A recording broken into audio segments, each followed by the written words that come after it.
It is SEC Media Days, the wrap up show. 4 days in Nashville. And wow, what a day it was for Tennessee. I thought Tennessee came off really strong. Joe Milton, of course, asked about his arm strength on several occasions. Jacob Warren, one of the best, well spoken athletes that we saw take the podium this week. And then you had Omari Thomas, who I thought was very affable as well. So, for the most part, I thought Tennessee showed out incredibly well. Caleb Calhoun, what did you think? Yeah, they had a little moxie about them. You know, Josh Heupel talking about the UT. There's one real UT. He played that, taking a shot at Texas, and you're right. Joe Milton talked a little more about his arm strength. Amari Thomas said that they were going to win the SEC East this year. Don't know how true that is, but it's a very interesting comment to make. And Milton talked a little bit about playing in the swamp. So I wouldn't say there was any level of arrogance, but there was a good bit of moxie. I thought it was kind of similar actually to 2022 in that there was confidence there. At the time, I wondered if the confidence was misplaced. We certainly learned that wasn't the case, but a guy who certainly has confidence and should. And I don't think I asked him about his arm strength. I may be the only guy.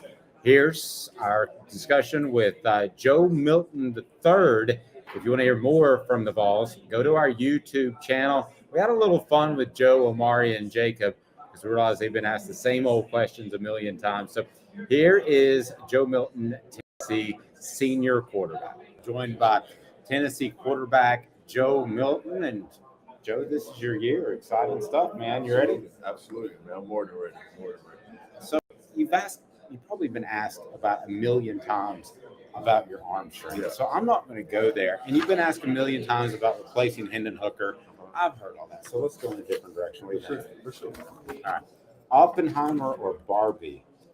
If you had to see the new movies that come out, Oppenheimer or Barbie, are you a movie guy? I am, but what's Oppenheimer? I never heard It's about that A-bomb or something. I don't know. But if you had to watch one of those movies, I choose that one over Barbie for sure. That's one with my sisters or something. That one over Barbie for sure. Absolutely. Well, Jacob said he's going to see both, so give him a hard time about Barbie. Both. But yeah, he's going to see Barbie. I mean, I don't know what's the deal with Jacob's watching this. Good luck, Jacob. Good luck with that. All right. Beyond this weekend, Ed Sheeran was in Nashville last weekend. You can only see one concert here. You said Beyonce and who? Ed Sheeran. Oh, Beyonce. That's not even close, Yeah, is it? Beyonce. If Beyonce. you like it, then you should have put him in. Beyonce. Yeah.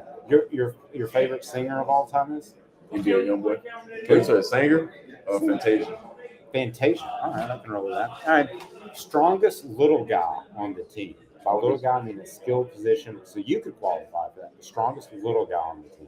I'm not going to incorporate me because I'm bigger than the person that it is. But I'm going to say the strongest little guy, Wes Walker. Okay. Yeah, Wesley Walker. All right. I got Pound for pound, he was strongest. All right. Pound for pound, he was strongest. All right. Fastest big guy. And I'll go ahead and tell you that Cooper Mays told me personally that he was slow. You just have to think about Cooper. I'm going to say either James Pierce, David Hobbs, or Tyler Barron, or Josh. Dang, I'm going to say Spider. Yeah, Spider fast too. That's a pretty good group. It is. Those guys are running. That's definitely some athleticism Oh, there. I forgot one. My left tackle, Big John. John Campbell can run too. I saw him do like 8 pull-ups. Yeah, Big John can run. Big John's strong. Instead of asking you how far you can throw the ball, how many pull-ups can you do? How many pull-ups can I do? Depends on the day. How many do you think I can do? I probably like 12 each. You can't do 12. How about 6? I did 6 the other day. I was It's a proud of myself. mindset. It's a mindset.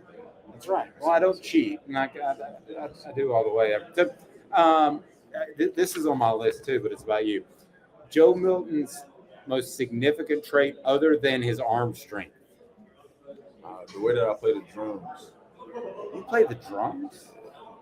Play the drums. How long have you played the drums? Well, it's not the church drums. I can play the snare drums, the quads, the tenor drums.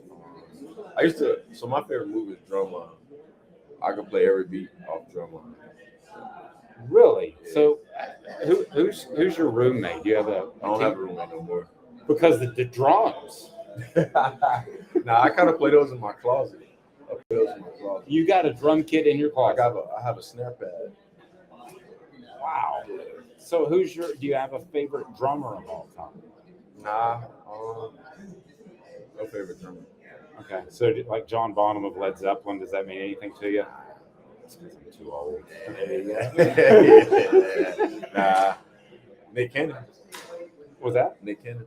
Nick Cannon. Yeah, there you go. So as far as you and Hendon as a person, I find it interesting that you both are so comfortable in front of the camera, but he's kind of quiet. You seem like maybe you enjoy it. I'm quiet. It depends on what we're doing. But if a person made me feel like I'm at home and have fun, then I'm having fun. You feel like you're at home now? Yeah, I feel like having fun. If I had a drum set right now, I go crazy. sweet. Okay, so if you were to watch any sports movie or you remember any sports movie, what's your favorite sports movie of all time? Favorite sports movie. I go. Remember the Titans? No. Little Giants. Little Giants. Okay. I asked Jacob this, and I said, "When's the last time you've cried during a movie?" And he said, "Guardians of the Galaxy 3." Have you ever cried over a movie? Yes. I don't know, man. It's kind of weird. I don't even like talking about it, but I'll talk about it for you. But like, when people like, it can be any type of movie where somebody gets help and they just feel sad. Sometimes I shed a tear. I don't know if that's because of my heart. I got a kind heart, but I don't know. Give me an example of a kind heart. Where did you get the kind heart from? I My guess grandmother. Your grandmother. My grandmother. Yeah. What's your grandmother's name? Barbara. Barbara. Yeah. She just. It don't matter if you do anything wrong to her. She's still gonna care for you no matter what. She's gonna show you the same amount of love she did if she was mad at you. So, but she hardly ever get mad at anybody, just because she's so happy all the time. And I mean, she goes through a lot, so anything she needs, I'm here for. When's the last time you called Barbara for advice? For advice, I kind of don't. I never call for advice. I mean, every time she answers the phone, she talks about God immediately. So I don't really call for advice. Also, her mother, my great grandmother, it's kind of. I just lost my great grandmother this year, but they're fine. So my grandmother now has two people inside of her. It's two people in one. So therefore, I don't need advice. I just have God. That's pretty incredible. So when there's hard times, when you transfer, when you're not the starter any longer at Tennessee, how much is Barbara and the strength that she gave you a part of getting through those times? Praying wise, she gave me a lot of strength. But through all I got myself. I had to realize who I was because I mean, usually everybody want to be your friend at the top, right? But when I got hurt and I went through those things, nobody was there for Joe except for my coaches. But I went through that myself. And maybe your great grandmother passing away. What's the toughest time you've been through as a man, a person, or a football player? When I thought I was going to be done with football, when I thought I wasn't good enough for it, but that was just a reevaluation curve of myself, understanding what do I bring to the table, how do I answer those questions. Like I ask myself in the mirror, like, what did Joe bring to the table? And there's a lot of things Joe bring to the table, so why give up on my dream? When was that? 2021. How did you get over it? Smiling, and also just everything I did wrong, just go do it right. So I basically gave myself a second opportunity. Good for you, man. I'm a fan of this too. Joe Milton, right away. Joe Milton with Tennessee at SEC Media Days. This has been a presentation of Off the Hook Sports. Thank you. That was Joe Milton. Before we get to a discussion that Caleb Calhoun had with Omari Thomas, I remind you, go to crafttreats.com. Crafttreats.com. Use the promo code Off the Hook for 20% off. And if you use that promo code, you can take advantage of the chill pills with the CBD treats. The chill pills are absolutely fantastic. If your pet has any sort of arthritis issues, anxiety issues, or maybe even digestive issues, the CBD will help. That's crafttreats.com. Use the promo code off the hook. Here's Tennessee defensive lineman Omari Thomas with Caleb Calhoun. Joined by Tennessee football defensive lineman Omari Thomas. Omari, how's it been so far? It's been amazing. It's been amazing. It's been a fun time talking to a lot of people, meeting a lot of people. It's been fun. So before we talk a little ball, there's some very serious questions you have to answer first. Let me answer them. Barbie or Oppenheimer? Barbie. Okay. Ed Sheeran is performing in Nashville this week. Beyonce performed last week. Beyonce or Ed Sheeran? Beyonce. You're from Memphis. Key Glock or Moneybag Yo? Moneybag. Okay. All right. I actually agree with you. Yeah, Moneybag. Moneybag. I grew up in the 360 Gotti era, so Okay. a little bit different. Okay, but yeah. if you like old school, 360 Gotti, who are you taking? 3-6. We agree on everything Yeah, right here. 3-6. So talking a little bit, obviously, there's been a lot of talk about Chelsea's defense, but there wasn't a lot of criticism of the defensive line last year. You guys did a lot of good work in the middle. How crucial is it for you guys to really take the pressure off the secondary, given the fact that y'all are on the field a lot? Yeah, it's very important for us because we understand that we're one. So if people talk about the defensive backs, we consider that you talking about the defensive line as well, because we all have the same goal, which is win the SEC East.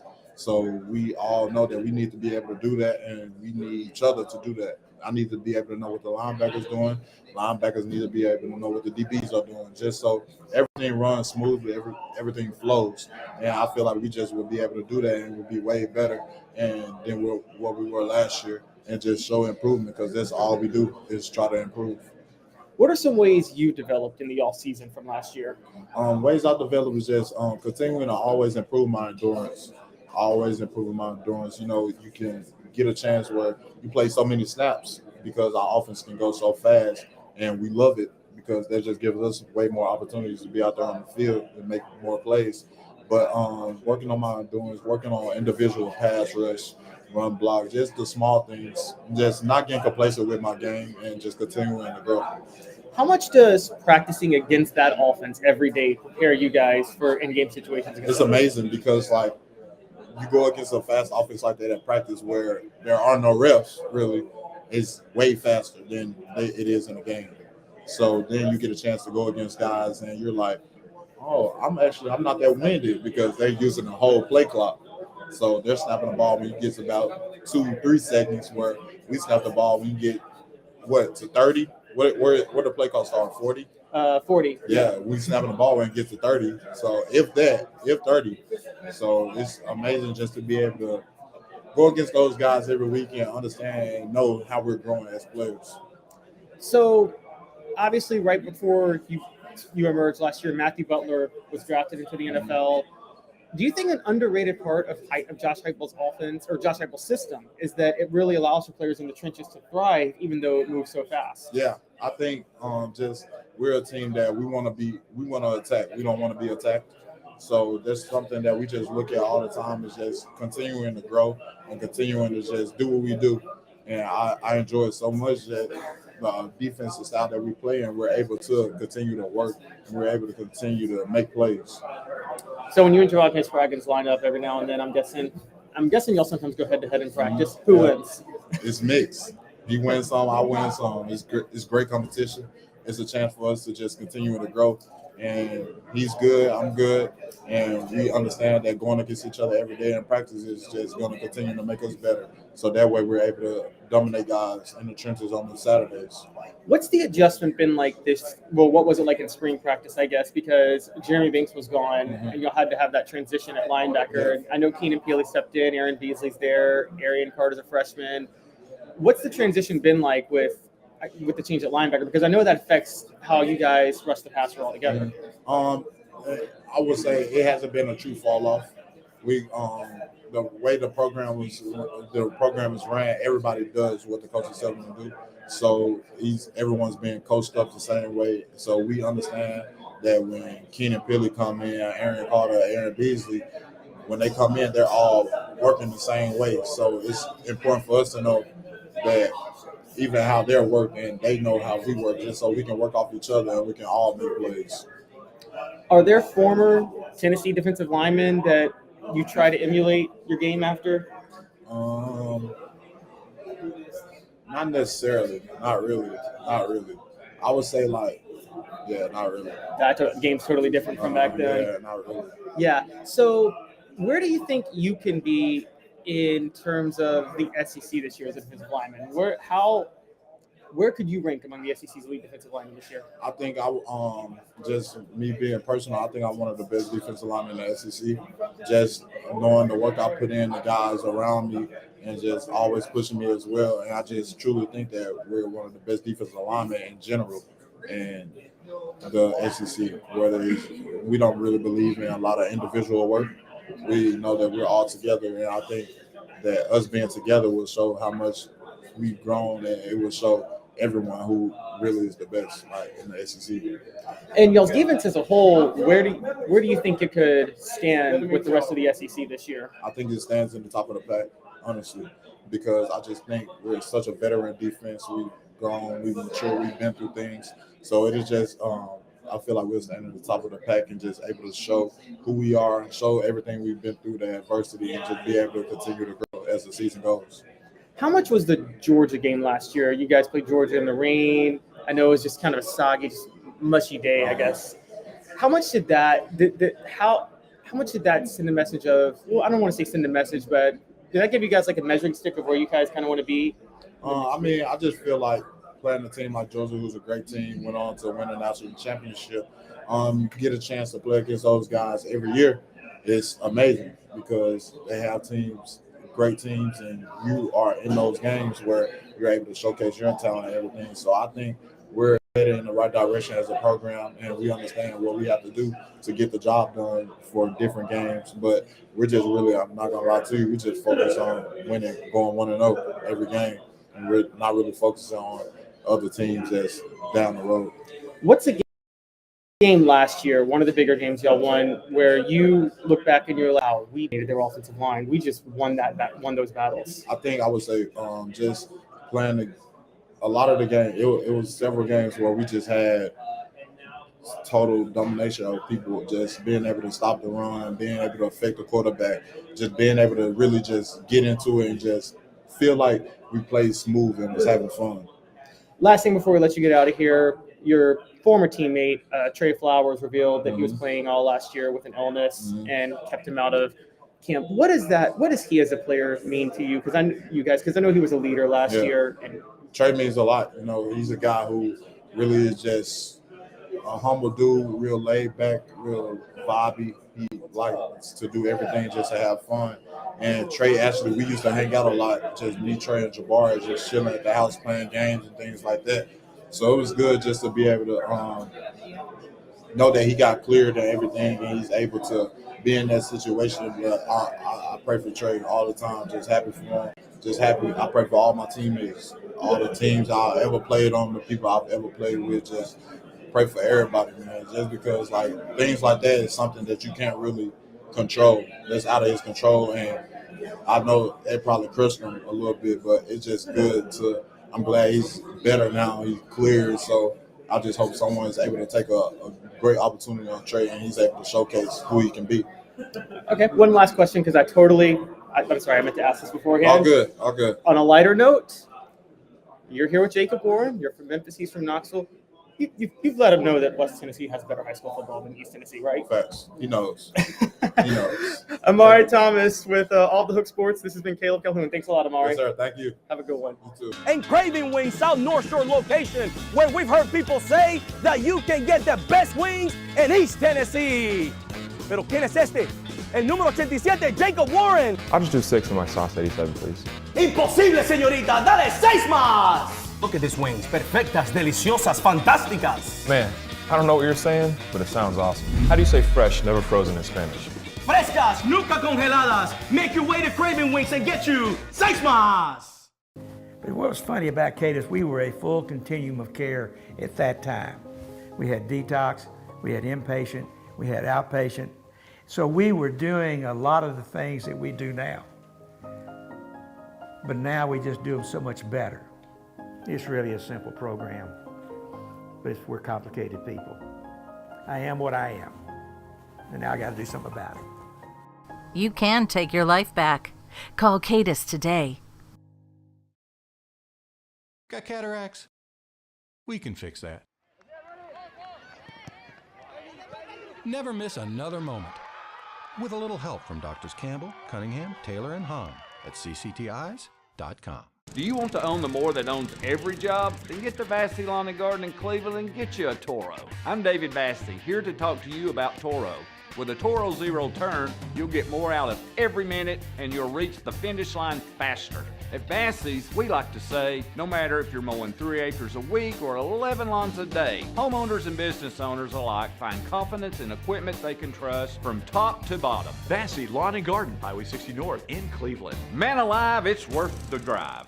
Our family has been creating jewelry since 1986, each piece unique with a story all its own. I'm Rick Terry with Rick Terry Jewelry Designs.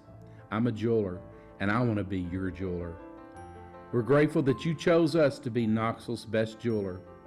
My family and staff look forward to serving you. So please come see us. Kingston Pike and Campbell Station Road in the heart of Farragut and downtown on Gay Street, right next to the Tennessee Theater. All right, welcome back with Caleb Calhoun. I'm Dave Hooker. SEC Media Days. How about Jacob Warren? His favorite movie and the last movie to make him cry. Spoiler alert, Tennessee's tight end tells us that's brought to you by Zen Sports, the new sports book in Tennessee, revolutionizing the way you earn sports betting rewards. That means no more deposit bonuses that turn into deposit nightmares on Zen Sports. What you see is what you get with our cash rewards program. You get a lot of cash for a welcome bonus. Earn an unlimited 5% cash back on your betting volume for your first 15 days when you sign up with the promo code HOOKED. That's HOOKED, HOOKED. That's right, unlimited 5% cash back. Keep betting and keep earning with up to 3% cash back on your betting volume every month after that, and refer friends to earn a percentage of their betting volume as cash rewards too.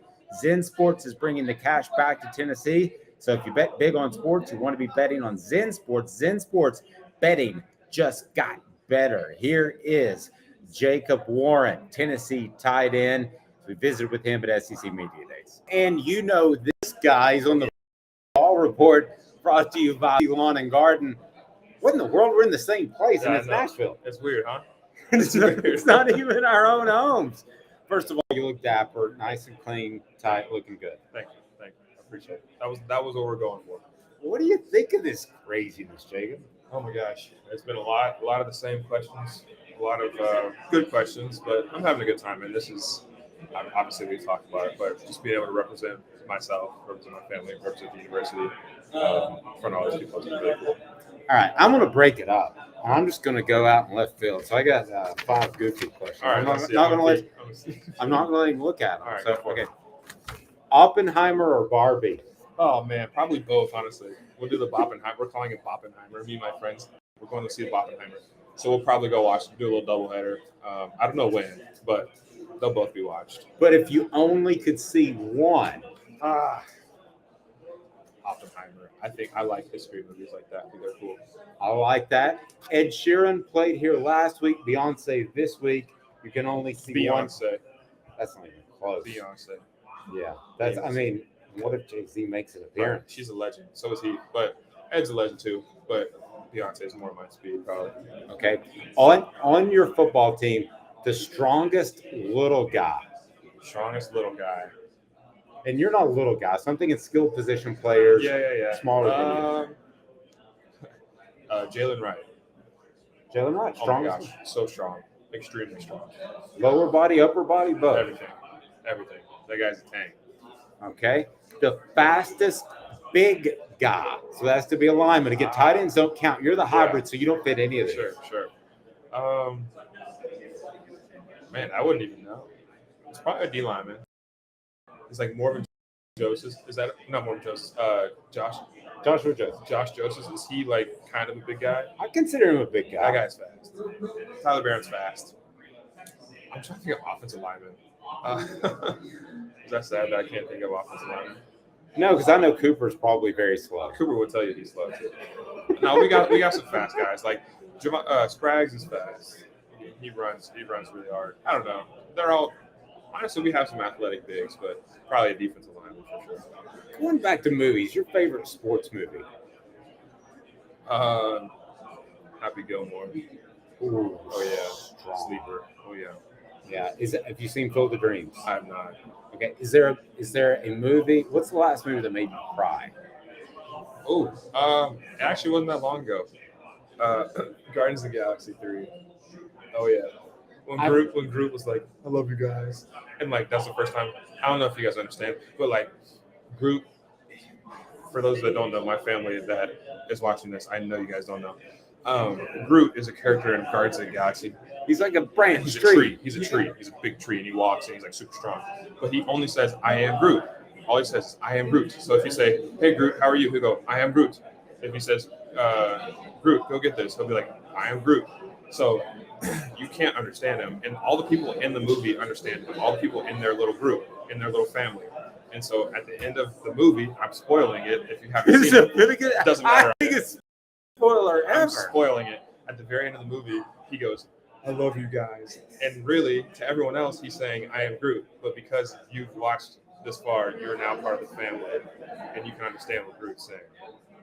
That's pretty awesome. Oh, yeah. Guardians of the Galaxy 4, he's talking the whole time, I guarantee you. Hopefully there's another one. So that's a great one. Oh, yeah. I'm going to go see the movie, and yeah, you ruined a little bit of it. Sorry. But as far as the most emotional player on your team, Like, who cries the most? yeah, who's just like out there a little bit?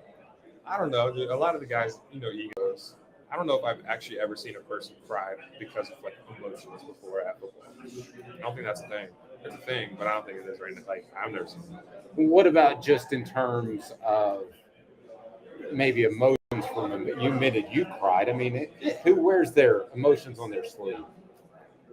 One of my boys, Parker Ball, and not even in a bad way, like in the best way possible, wears his emotions on his sleeve. If he's upset, he'll tell you he's upset. If he's sad about something, he'll tell you he's sad about it. So he's super, I'll say more genuine more than anything. Good stuff. Okay, so at Media Days, is there any question that you felt like, because you and I talked about this before, is there any question that you felt like maybe somebody was trying to dig a little too deep? Not too deep. Everyone's really respectful, at least has been so far. You get questions about other teams for sure. Like, you get questions about, like, a guy asked me earlier how we beat Missouri so bad the past 2 years. And I was like, I don't know, dude. We're just better than them on that day. You know what I mean? Like, there's no secret sauce. Like, it's not just a reason we beat them, but nothing crazy. There's definitely some people trying to, like, get some engineered responses, but nothing bad. Well, last thing, and it was on my list and I forgot it. Joe Milton's strongest trait other than his arm. Did you read on my note? No, I didn't. Joe Milton's strongest trait other than his arm. His personability. He's like the most, like, I feel like the most connected on the team. He's got handshakes with everybody, like, says hey to everybody. He's a great leader and, like, really has shown up for everybody as far as, like, being that guy that you can look to and be like, okay, that guy's going to take over. He's going to lead. I think so. His leadership and his just personality in general. Last thing, kind of footballish. Just how excited are you to get rolling? I can't wait, dude. I love the cameras. I love the lights. I love talking to people. I love doing the interviews, but there's nothing like being out there and just doing what we all talk about all year. So.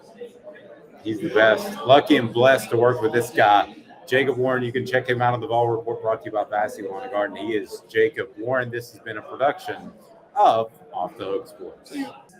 We go from a current Vol to a former Vol. That's right, Jacob Warren. We visited with. I can't believe he cried over Guardians of the Galaxy 3.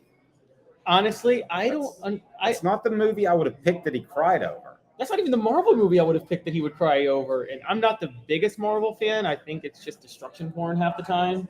More than it is. Gosh. I'm sorry, hater. Absolutely love those movies. People hated on Man of Steel for destruction porn. Marvel's not much better. All right, here we go. David Cutcliffe joins us now, former Tennessee offensive coordinator, twice, as a matter of fact, former Ole Miss coach, now a special assistant to the SEC commissioner, also former Duke coach. Great success there. love visiting with David Cutcliffe on Off the Hook Sports. David Cutcliffe, the special assistant to the SEC commissioner, but you might also know him as one of the best quarterback coaches of all time, one of the best men of all time in the coaching profession. Just a fantastic individual. David, thanks for taking the time. Thanks, Dave. You know, you and I do this pretty well together. We have a little experience, right? We do. We did a show for a year together back in the day, and it was, I can honestly say, some of my funnest times in radio. It was really a recovery for me after coming off open heart surgery, getting fired and coaching. You guys were my support base. Seriously, you were my team. Yeah. I had no team suddenly for the first time in decades after decades, and so I appreciate that, and I should say that more often publicly. Thank you. Well, and thank you. I felt like I learned so much more of your all's perspective, a coach's perspective, and I think it probably brought a little bit more empathy to both of us in terms of what each other are going through, and that was a particularly tough time too that we don't necessarily need to get into with Tennessee, but there are no tough times right now at Tennessee football. Did you like that transition there? It was good. That was really good, and I'm really happy for the people, the fans, the great, incredible fans of the University of Tennessee, and they're living some good moments right now. It's not an accident either. Coach Heupel impressed me. I went down and watched him practice when he was in Central Florida. Mm-hmm. And his spring practice was extremely impressive. And I knew in my heart there that, okay, this was a special coach, an extremely special coach. And then I had experience of playing against him as a player. We played Oklahoma in the Independence Bowl when he was the quarterback, mentored by the late Mike Leach. And so Josh Heupel got a great start as a player, who he was mentored by, certainly his dad being a coach. But he's no accident, and he's no flash in the pan. He got a good one. I think they certainly do. I'm curious, some of the rule changes, in particular the benefit RPO and that sort of thing. If you're a 28-year-old David Cutcliffe coming into coaching, or 24-year-old, 22, whatever, would you have the same philosophy that you had throughout your career, or would it be altered by the fact that the game is a bit different? Well, you have to be altered. Okay. I mean, I have a son coaching actively right now, and so we talk offensive football. We talk a lot, and we were using RPOs, of course, at Duke, but you have to take advantage of everything that you learn. And then all that said, if you will watch the Josh Heupels of the world, you can still take care of football. Mm-hmm. There are certain things that won't change. There are certain things that have to change. The field's getting smaller. And the reason it's getting smaller is the defenses are so much bigger and faster than when I came on the scene. So you have to utilize the width of the field, which they do exceptionally well in Tennessee offense, but you also have to use the vertical parts of the field, which they do exceptionally well. They know the kind of player they want to put together, but when your passing game is both vertical and horizontal, you know what else you can do pretty good? Run the football. That's right. And you always placed a big emphasis on that. I think that gets lost because you were such a great quarterback coach. And it kind of gets lost with Josh Heupel's offense, too, because they are so – but both of you guys were predicated on running the football. No question. And one of the reasons we were successful was using the width in what we call the quick game. Mm-hmm. We were so good at using – we made people defend the flats of the field. Okay? Right. Because they were getting bigger and faster then. What I didn't do as good a job of as I should have. We did okay in this, but you also have to make people deepen and defend vertically. And I think he's done a terrific job of that. But we did a lot of at the line stuff. The best way you can train a quarterback is ultimately he should be able to call the game.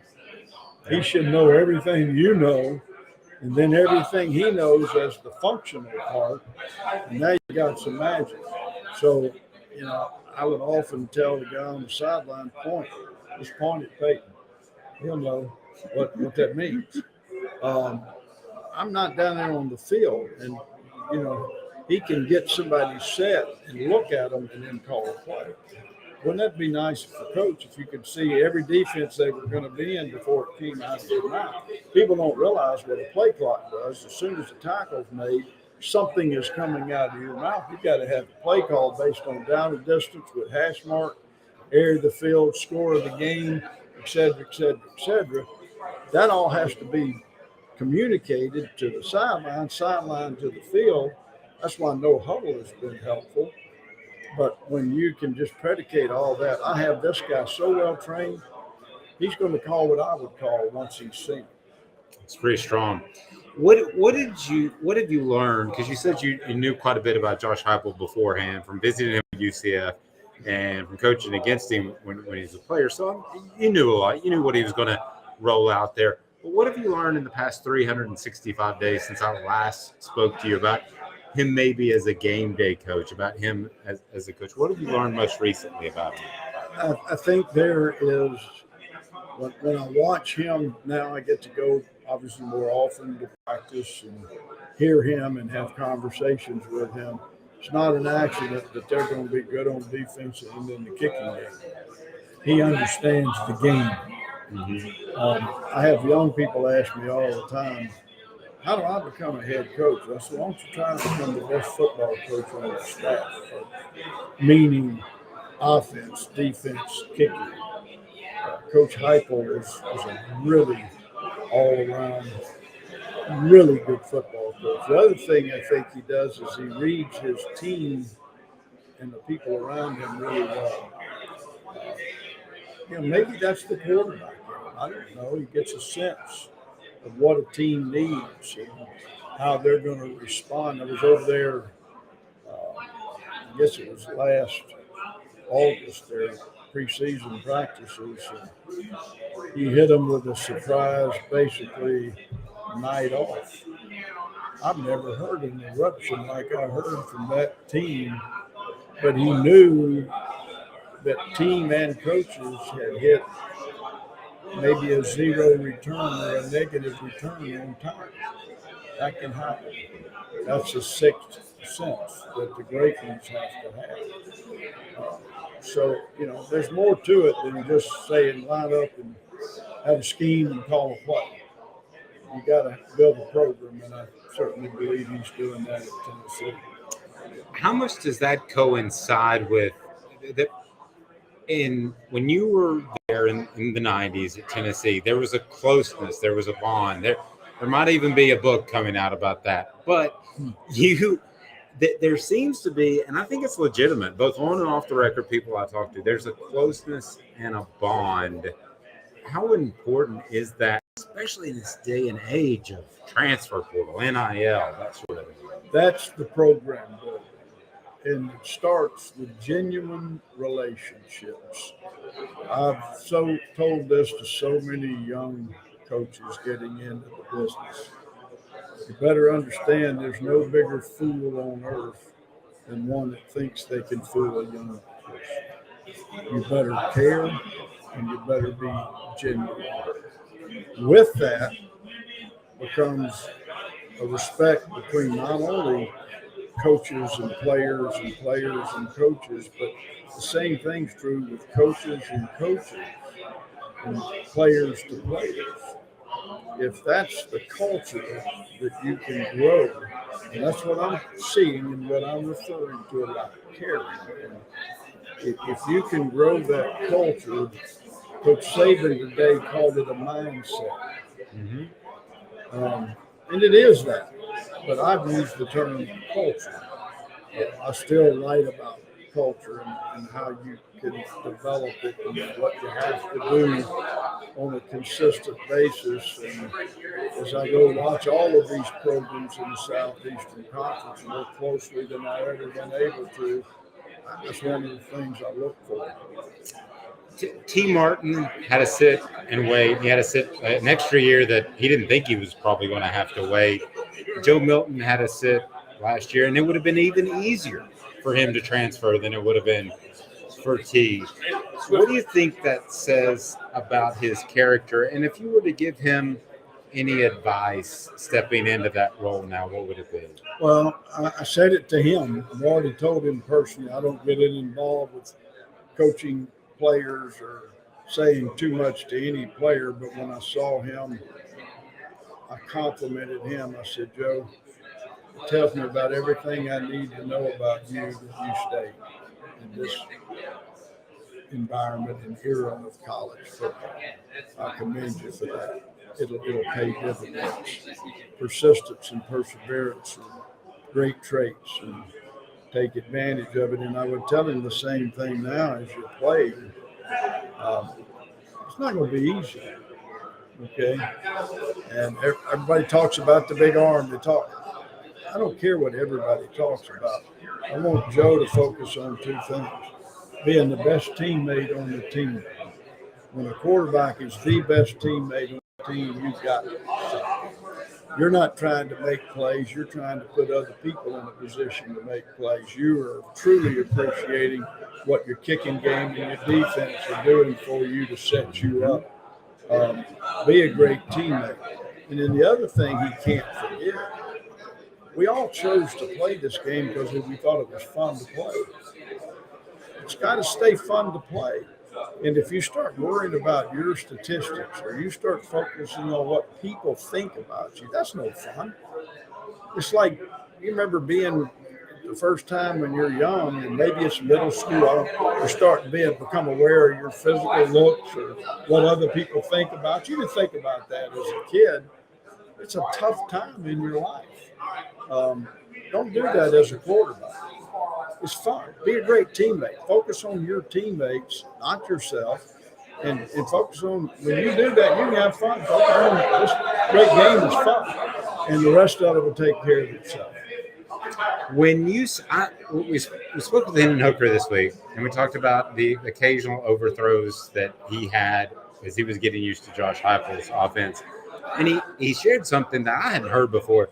He said it wasn't necessarily accuracy issues. It was chemistry and being on the same page of his receiver issues, that he was throwing the ball to a spot and either he or the receiver wasn't reading the right defense. And I'm curious, as a guy who knows so much about football, can you tell the difference between an errant throw or maybe not on the same page when you're watching? Yeah, usually if I'm studying film, I'm looking at the quarterback's lower body for overthrows, not his release.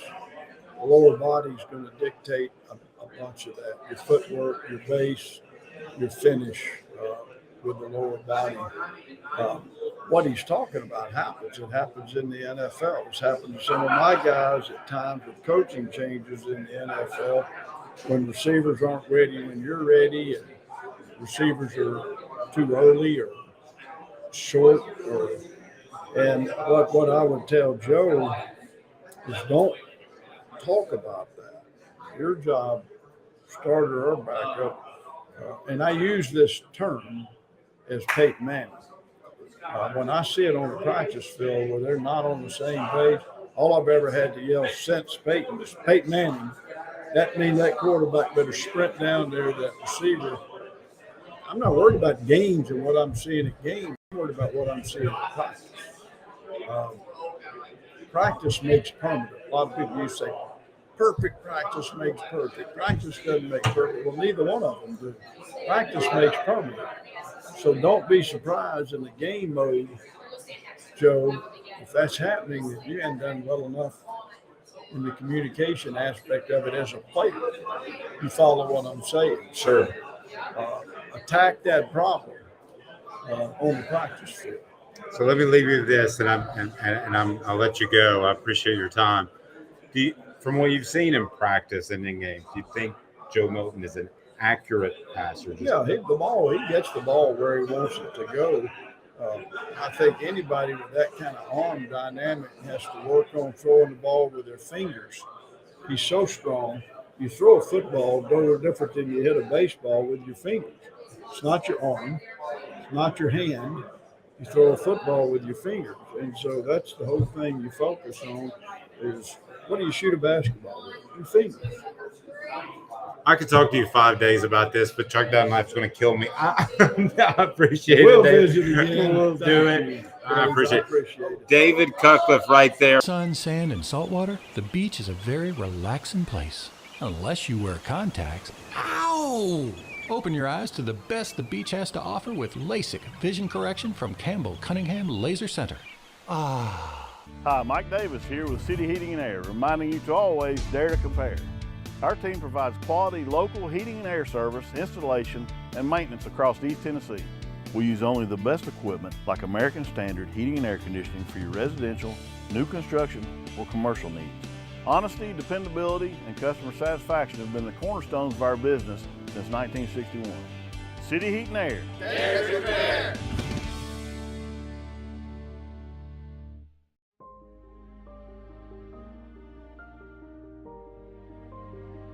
Our family has been creating one-of-a-kind pieces of jewelry in West Knoxville since 1986. Each piece is a combination of unique processes that bring your idea to life. Every day in our shop, a truly special item with a story all its own is being manufactured in our facility, bringing the history and family sentiment into a whole new generation of life. We are grateful that you chose us to be Knoxville's best jeweler, a title that we value and respect. Because to me, being a jeweler and owning a jewelry store are not the same thing. I'm Rick Terry, I'm a jeweler, and we want to be your jeweler. Kingston Pike and Campbell Station Road in the heart of Farragut, and downtown on Gay Street right next to the Tennessee Theater. When you want a hard cider that's easy to enjoy, one that's crafted to perfection, you need Tennessee Cider Company. Some say it's the signature cider of the South. Others say it's the cure to your craving. They all say you'll savor every sip. With a selection of ciders free to sample, all it takes is one taste. Visit tncidercompany.com for more information, as well as to shop our ciders and merchandise online. Thirsty yet? Doors open at 10 a.m. Welcome back. Coming up, how about Cole Cubelic with WJOX and the SEC Network, who is unbelievable at breaking down offensive line play and more. One of the best analysts, in my opinion, in the biz. Cole Cubelic to join us very shortly. Also, Andy Staples now with On 3. We'll get his thoughts on the SEC as we broadcast from SEC Media Days in Nashville, Tennessee. Here is Cole Cubelic of WJOX and the SEC Network. Cole Cubelic of Cube Show. Cole, thanks for doing this. Absolutely. Thanks for having me. So, Cole, we talk a lot about Tennessee football on our show, and you seem to know a lot about offensive linemen flipping positions. Yeah. Darnell Wright did it last year. We're hearing reports that Gerald Mincy is going to do it this year. What's significant about that? Well, it depends on where you're going. If you're going from guard to tackle, obviously your footwork, your sets are going to change. Your steps in the run game are going to be a little bit different. Center, obviously, to guard or tackle, you're not having to snap. Things are going to be different there. Now, going from left to right is different as well. Now, the good news for Tennessee is you're not in a three-point stance very often, so going from left to right wouldn't be as complicated. But still, mental weight is something that has to happen pre-snap. So if I'm a left tackle, my mental weight's on my right foot before I take my set. If I'm at right tackle, my mental weight's on my left leg before I take my set. Things like that, understanding where to carry your hands, how to carry your hands, weight distribution's a little bit different, but these kids are athletes, man. Like they understand, and if you get enough reps at it going in, it's not as big of a challenge with a heads up. Where it becomes a challenge, I think, is in the middle of a season. You get 2-3 guys hurt, and all of a sudden your right tackle's got to go to left tackle, or your left guard's got to go to right guard, and they haven't been repping it leading up to the season or during the season. That's when I think it really becomes complicated. Yeah, I know Philip Fulmer's last season, Tennessee made the mistake of swapping guard positions in the middle of the game a lot of times. See, that used to be normal. When I first got to Auburn, you had strong side, weak side. So if our strength was to the right guard, right tackle would go to the right side. If our strength was to the left, they would go to the left side. Folks flipped offensive lines for a long time. And then when tempo became a real part of playing offensive football, that's something that obviously took time. So you got rid of that. Then you had right tackle, right guard, left guard. And so now it's just a waste of time to do it. And so, but it used to be that you had, I guess the mindset was probably our best two are going to be our strong two. But yeah, that used to be the way it was. Is in a tempo system like Josh Heupel's, I think the underrated part of his system is how much he relies on the run game. How important are the guards and the interior linemen for Josh Heupel to make his system work? Yeah, I don't think he relies on the run game. I mean, I think they have an emphasis on they want to run the football. Like if they can go out and run the football 50 times and win a game, he's going to do it. And because I think that truly is what begins the pace. Like there are very few passes that lead them into tempo. Usually it's a run that leads them into being able to go fast. So the guards are huge. Like that's why I like watching Devontae Spraggins. He's a guy that finishes extremely well. Like he's got that extra desire up until or past the whistle. Like he plays the game the way it's supposed to be played. But it's all five of them, man. Like you can't run that offense or any offense and have great tackles in the run game and guards that are insufficient in the run game or a center that's insufficient. So I think all five spots are important. In the run game specifically for Tennessee, I would throw the tight end in as well. It's one of the things I thought that really separated them last year was not just how dominant the offensive line was, specifically Darnell, but the tight end inserts where they come in between the guard and tackle or split zone where the tight end comes flat across the line of scrimmage. They did a lot of things to steal the eyes of defenders with the tight ends. So it's not even just the offensive line that helps with how successful they've been running the football. What about when it comes to this system? How much does it take advantage of the leeway in downfield blocking that's now allowed in college football? First and foremost, I think the biggest differentiator in this offense is spacing. It's not tempo. It's not shot plays.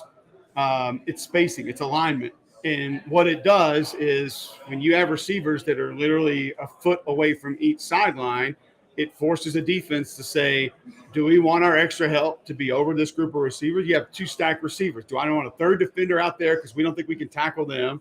Or do I want an extra defender in the box to play against the run? That's a conflict. And when you put a conflict like that, it immediately gives you an advantage. Because wherever – and you want to try to play us in the middle? Okay, cool. We're going to attack you as an unknown defender. So that, to me, is the biggest part of what makes this offense so difficult. Now – the downfield blocking aspect of it, I don't think that not being able to do that hinders or takes away from what this offense is. Are there some times maybe on a screen that it could be a little bit more beneficial? Yeah, but I mean, it's just not going to the ground is all it is. So, I mean, you can still block downfield. You can still find work downfield as a receiver, a tight end, a back, an offensive lineman, whatever. But I do think it may take away a couple of explosives a year because let's be honest, receivers aren't good blockers. So the fact that they can't go low anymore downfield or a back out of the backfield can't go low, and sometimes a lineman, because sometimes as a lineman, when you're out in space, you know good and well you're probably not going to actually square up a corner or a safety. Like they're just quicker and faster than you. So if you can at least go low on them and get in the way and force them to retrack, that can still open up enough room to create an explosive play. And not being able to do that anymore, it might take an explosive or two away every 5 or 6 games, but I don't think it really ever slows the offense down. So on a broader scale with the SEC, the two biggest questions I've heard this year so far are who wins the West, Alabama or LSU, and can Tennessee challenge Georgia at all in the East? So I want to ask you that latter one. Can Tennessee challenge Georgia at all, or is Georgia, do you think, is just too far ahead of them still? I think it depends on your definition of challenge. Can they be close to the standings at the end of the season? Yes, absolutely. But I think there are just more losable games on the schedule for Tennessee than there are Georgia. Therefore, even if Tennessee found a way to upset Georgia, I might still give Georgia the advantage based on the differential between them and the teams on their schedule, as opposed to the differential between Tennessee and the teams on their schedule. So, Tennessee still has to play Georgia and Alabama. Georgia doesn't have to play Georgia and Alabama. They play Alabama. So or they play Tennessee. So I think the schedule differential, even if Tennessee gets that upset, it may actually still lean Georgia just because there are more difficult games on Tennessee's schedule. And on the other side, LSU and Alabama, is LSU, would you say at this point they are on Alabama's level? Or do you think LSU's the favorite in the West, in my opinion. They have a returning starting quarterback that we have confidence in. They're going to have one of the best offensive lines in the SEC. That's a part that people don't want to talk about for whatever reason, but you essentially have 6 starters back on that offensive line. Tight end returns. After Ohio State, I would put LSU's receiving core on par with anybody. Now, the league is really good at receiver depth-wise. Tennessee's group's going to be really good. Kentucky has the best receiver room they've ever had. Georgia's receiving group, especially when you include tight ends, is incredible. So I think there are some really deep receiving rooms in the league. Like Alabama's depth at receiver is great. They just don't have the A++ guy that's already done it. But I think when you talk about a receiver room and just a group of like aliens or robots, like LSU's got that. And they might have the best defensive player in the league. They have maybe the best tandem of defensive tackles in the SEC. So there are a lot of reasons that, I think LSU, I would have them slightly ahead of Alabama. And it's not that Alabama can't do it, may not do it. There are many ways that they can. They got that game in Tuscaloosa this year. But Alabama's got Texas, man. Alabama's got Tennessee, Alabama's got Auburn on the schedule, which is a rivalry game that's always – I would lean LSU right now, but I do think it's a 2-team race in the West to actually win the division. So last question before I let you out of here. So we've talked about Tennessee challenging Georgia and then Alabama, LSU. If there's one team that should be considered a possible shocker that could win the SEC out of those 4, or at least play for the title, who should it be? Out of Alabama, Georgia, Tennessee, LSU? Outside of those 4, not one of those 4 teams. The only other team I think that could possibly win the SEC would be Texas A&M, and it's because of their roster. Their talent is as close to Georgia and Alabama and LSU as anybody else. Now, I think a team who could really surprise some people would be Kentucky. Like I just said, they have the best receiving room they've ever had. Now, I'm not saying they're better than Craig Yeast or better than Randall Cobb individually, but top to bottom, it's the best room they've had. And they have one real problem that needs to be repaired. That's offensive line. They brought multiple guys in to be able to fix that. I think Marquez Cox will start at left, Northern Illinois transfer. I think he'll be good. SEC fans don't appreciate Ray Davis because he played here. He played at Vanderbilt. He's really good. They don't appreciate Devin Leary because he played at NC State. Devin Leary was a top 3 quarterback in college 2 years ago. Like, the kid can play. He's good. You got Weaver back on the front of that defense. Oxendine's back up front on that defense. Brad White's a great defensive coordinator. That's a group. And the back end of their schedule is brutal, but they're going to get a lot of momentum early. I mean, they could easily be 5-0 playing Georgia. So Kentucky would be that team that could separate that I don't think many people are talking about. He's Cole Cubelic with the Cube Show. This is SEC Media Days for Off the Hook Sports. This is Caleb Calhoun. Cole, thanks a lot. Thanks, Caleb. There you go. That was Cole Cubelic. I remind you that portions of the program are brought to you by AndyMasonRealEstate.com. AndyMasonRealEstate.com, best service, best prices in the biz in East Tennessee. Your next real estate purchase or sell had better be with Andy Mason. That's AndyMasonRealEstate.com. Speaking of Andy's, let's go to Andy Staples of On3, the longtime reporter recently joining On3. Always love visiting with Andy Staples on Off the Hook Sports. Welcome back. We broadcast live from SEC Media Days in Nashville, Tennessee. And this guy I've known for quite some time. He's now with On3, and he's about to crush it with podcast galore. Andy Staples, how are you, sir? I'm doing good. Doing good. We got a couple shows out. We going to keep making more shows, and it just keeps going day after day. And it's interesting because I've been a writer for so long, and that's been the primary thing. When people ask me what I do now, I'm like, it's a great question. I make a video show on YouTube that is also a podcast. Yeah, it doesn't make sense to the olds, but the kids know what I'm talking about. And the kids are important because they're the next wave. Well, tell us about what the plan is for the show at On3 and what you hope to bring to the table. Well, it's going to be the best, second best college football show in America. But no, we're hoping it becomes your favorite college football show and part of your daily rotation. It'll be out on YouTube Sunday through Thursday, 8 p.m. Eastern time. And so if you're a podcast listener, it'll be Monday through Friday. It'll be ready for your commute. And, it just depends on how you want to take it. We want to kind of get it to you however you want, because I do find that the older audience wants a podcast. The younger folks want to watch things on YouTube. And so we just want to make it the most fun college football show. there's a lot of different college football shows, but some of them are way too serious. Some of them are they're just focused on one conference or another. We're doing the whole country, and we are leaning into the fact that college football is the most fun sport in the world. I mean, think about how insane this sport is. Think about the end of the Tennessee-Alabama game last year and that scene. You don't get that in any other sport. No, it's a great point. Andy Staples joining us with On 3 now. And Andy, let me get your perspective, since you kind of turned it towards football, out of what Tennessee has been able to do. I was pretty stunned. I thought 8 wins last year would have been doable, and 9 would have been a good season, and then boom, there they go. What did you think? I was very impressed. I thought, because I had thought they had overachieved a little bit in Josh Heupel's first year relative to what he inherited, because they had remember, everybody was jumping into the transfer portal after Pruitt got fired. You didn't know what was going to happen. You didn't know if they'd be any good. So they come out and they're not only adequate that first year, but you saw a lot of potential there. But then you think about, okay, now Florida's got a new coach. At that point, Kentucky's rolling, and they're bringing back Will Levis, who's a first-round draft pick type player.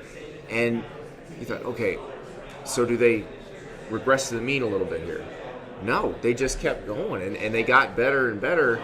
And I think you kind of realized it by the time you got to the Alabama game that this is a little bit different. And this may be something they can sustain. Certainly, they were cool on the recruiting trail. They became one of those programs that they did NIL very well early, and so they had a lot of players looking at them and a chance to upgrade the roster. And then they also, say what you will about Jeremy Pruitt's coaching, which was not particularly great, he did identify some talent and bring in some really good, especially big guys. And I think they've taken advantage of that. That's one thing I thought, talking to the Tennessee coaches last year, they were so ecstatic when they got there from UCF to see what they inherited on the offensive line, because they felt like they were so much more athletic than anything they'd ever had before on the line. It allowed them to expand what they do in the run game, change the offense a little bit. And what you saw was a very tough offense to stop. I mean, the only school that really shut that offense down was Georgia. And South Carolina game was its own weird animal, but I just think they're in position to be good year after year, which is something you kind of wondered would ever happen again at Tennessee. You and I met during the Philip Fulmer era. Mm-hmm. They were ridiculously consistent back then, and then that just stopped happening. I think Josh Heupel might be the kind of guy who can create that consistency. I will say he's probably the perfect guy for that job, because he cares deeply about the players. You can tell players like him. He doesn't give a crap what anybody else says about him, which has been a problem at Tennessee over the years. And it's one of those places where I tell people Tennessee's the highest pressure job in sports other than maybe New York Yankees manager. I think it's a higher pressure job than Alabama. I think it's a higher pressure job than Notre Dame, Ohio State, because it is the most passionate fan base that is obscenely interested in every little thing that happens in the program. Everybody's got something to say about everything that happens. There's obviously, like you, Hook, there's a lot of folks who cover the program. Everybody has an opinion. Like, if you are a coach who gets rabbit ears, you have no chance there. None. No, that's a great point. And also, unlike, say, the Yankees who can go out in free agency, Georgia as in-state talent, Tennessee always has the challenge of overcoming a slight lack of in-state talent. Yeah, well, and it's interesting as we sit in Nashville. I do wonder, and this is not a now question, but in 20 years, are we talking about Tennessee's in-state talent being significantly better? Sort of like Atlanta now versus Atlanta in the 1990s. Atlanta was a good football town in the 1990s. It is one of the best talent producers in the country now because their population exploded. Nashville's population is exploding too, all of Middle Tennessee. And really, East Tennessee's doing that too. People are moving into Knoxville. People are moving to Chattanooga. So it's possible that part of it gets better. But for now, yes, you do have to cross state lines quite a bit. You need to be able, and I thought Philip Fulmer's coaching staffs did really good jobs with this. They would go to Georgia, they would go to North Carolina, they would go to Virginia. They didn't mind going out to California if they needed to get somebody. And I think Tennessee probably has to recruit. You start regionally, but also go national. And I mean, you look at look at Nico coming in from Long Beach Poly. You know, that if you find the guy you want and that's the right guy, doesn't really matter where he's from. What are some of the, I'm just going to go an open-ended question here. What are some of the 2 or 3 storylines, maybe outside of Tennessee, that you're most excited to see how they unfold this year? Well, we're here on a day when Alabama's here. And I think a Nick Saban with a problem to solve is the most dangerous Nick Saban. He's got a Georgia problem to solve. He's got an LSU problem to solve. The NIL stuff, he talks about it. And it's funny, everybody... It is complaining, but it's complaining with a purpose, because he doesn't go home and be like, oh man, I wish NIL were different. He doesn't care. All he wants to know are what the set rules are so that he can create the most advantageous situation. And so he's looking at that as kind of a Rubik's Cube in his hand that he needs to solve. And so I just think when he's engaged like that and he's not trying to put out, tell his team, stop listening to everybody telling you how great you are. Nobody's telling them how great they are. I'm pretty sure when the ballots come out tomorrow, that everybody here is going to pick LSU to win the West.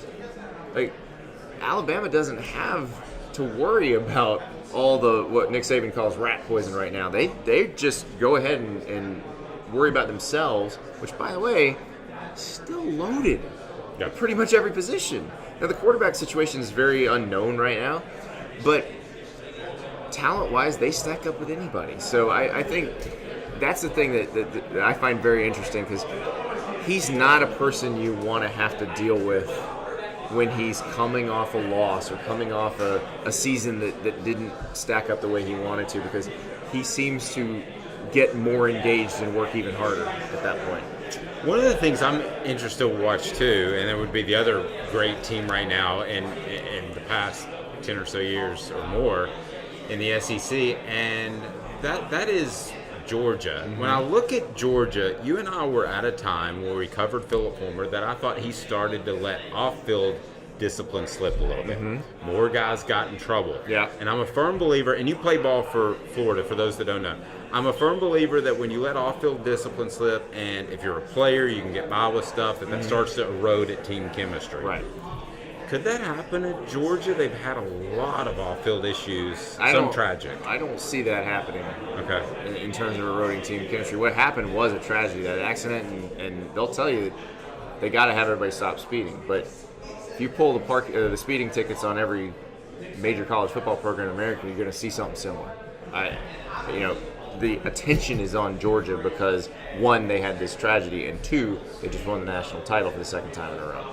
But if you look, I remember as a beat writer covering Tennessee, covering Florida, you do your courthouse checks and a lot of speeding tickets. It's a group of 18 to 22-year-olds. You're going to get that, and so I'm not that worried about their chemistry. I mean, Kirby Smart's up here talking about the 2021 class where they've kept 17 of 20 signees. Almost all of them are contributing a lot. Some of them are going to be first-round draft picks. Like, they've got better chemistry than almost anybody. Andy Staples, great stuff. You need to check him out on 3. He's going to be throwing hot heat, and always love visiting with him, and I'm looking forward to your show, man. You're going to kill it. I appreciate it, Dave. Andy Staples. Thanks, sir. Off to Sports More from Nashville SEC Media Days. We've got it covered this week. We'll talk to you. What a week, Caleb Calhoun. That was Andy Staples, SEC Media Days 2023 from Nashville in the books. Any lasting thoughts? Well, it was a fun ride, but man, Nashville's got to get a lot of things worked out. As a city, we had, it wasn't the city's fault fully. We had some rainstorms that messed up some of the fun events during the week. But I will say that there's a lot of confidence in Tennessee, but there's a lot of other lower-level SEC schools that are very convinced they're going to be better this year. I see a lot of that. I saw a lot of that in Kentucky. I saw a lot of that in Missouri. They seem thoroughly convinced that they're going to take another step and challenge the East this year. Agreed. There you go. He's Caleb Calhoun. I'm Dave Hooker. This has been a production